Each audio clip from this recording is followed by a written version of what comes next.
Assalamualaikum Tuan Muda, salam sejahtera dan kembali lagi bersama kami Mozaik Indonesia. Bagaimana puasanya hari ini? Semoga tetap kuat sampai buka ya. Sambil menunggu waktu berbuka yang lamanya masih nauzubillah banget ya, sekitar 7 jam lagi, kita simak bareng podcast kali ini tentang statement Presiden Trump yang menyarankan untuk suntik disinfektan bagi penderita COVID.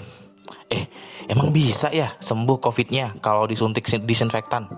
Gimana ceritanya sih ini? Oke, kita lanjut.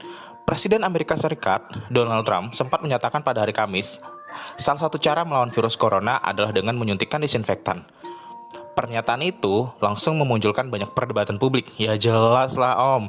Lantas, Presiden berusia 73 tahun itu pada hari Jumat membuat klarifikasi. Dan katanya sih itu untuk memberikan sarkasme pada wartawan. Tapi ada yang nolak nih teman-teman. Nah, kata Trump kan ini sarkasme gitu kan. Tapi menurut jurnalis CNN Daniel Dale yang menghadiri konferensi pers bersama Trump di Gedung Putih pada hari Jumat itu, Trump sebenarnya tidak bersikap sarkastis saat menyatakan injeksi disinfektan pada hari Kamis kemarin. Dale bereaksi, Trump tampak serius saat mengeluarkan pernyataan itu. Jadi yang benar yang mana ya? Trump serius atau sarkas cuma Trump dan Tuhan yang tahu sih. Trump tidak bersikap sarkastis pada saat itu. Pada saat ia menyerukan kemungkinan untuk penyuntikan disinfektan. Ia serius, kata Dale.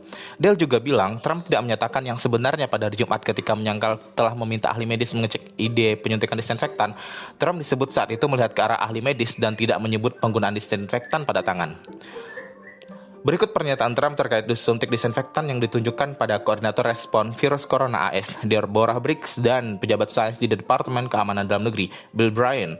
Saya melihat disinfektan yang mana dapat merobohkan virus dalam 1 menit. Kita punya cara untuk bisa melakukan hal itu dengan menyuntikkannya dalam tubuh manusia, sehingga dapat membersihkan virus yang tertimbun di dalam paru-paru, kata Trump. Jadi Anda mesti memeriksanya lebih lanjut karena menurut saya ini menarik, tambah Trump. Ya jadi bingung juga kita ya, itu Trump benar-benar serius atau itu ngasih sarkas aja kepada wartawan. Oke, kita lanjut ya. Menurut Pusat Pengendalian dan Pencegahan Penyakit Amerika Serikat, disinfektan mengacu pada penggunaan bahan kimia untuk membunuh kuman di permukaan. Ya, permukaan barang-barang lah jelasnya gitu, yang jelas untuk benda mati. Contoh disinfektan yaitu klorin, pemutih pakaian, iodin, dan glutaraldehyde. Disinfektan digunakan pada benda mati seperti permukaan meja, pegangan pintu, dan benda mati lainnya. Ya, kalau hati mati mah nggak bisa, hati mati obatnya cinta. Oke, lanjut. Untuk menggunakan disinfektan sebagai pembersih benda, disinfektan mesti dicairkan terlebih dulu dengan air.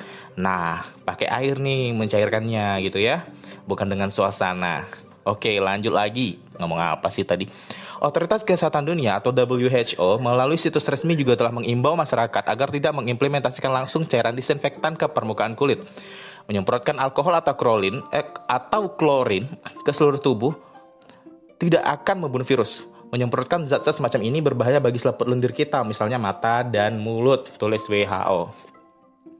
Lanjut ya, perlu diingat bahwa alkohol dan klorin berguna untuk disinfektan wilayah permukaan saja, sambung WHO. Selain itu, beberapa kandungan senyawa yang terdapat di dalam cairan disinfektan dapat menimbulkan gangguan pernapasan apabila terhirup. Ya jelas aja, makanya jangan kita hirup deh ya. Nah, cairan ini juga dapat menyebabkan keracunan jika masuk ke dalam tubuh. Ya, di tengah pandemi ini ada-ada aja ya Presiden Amerika Serikat nyuruh orang suntik disinfektan ke penderita COVID. Idenya sih ya sekilas tampak bagus tapi sebenarnya itu bahaya banget. Anyway, itu beneran atau cuma sarkas, cuma Trump dan Tuhan yang tahu. Pesan saya kasih batuk dulu. Untuk sobat Tuhan muda sekalian agar lebih berhati-hati dalam menerima dan mencerna berita apapun itu gitu ya.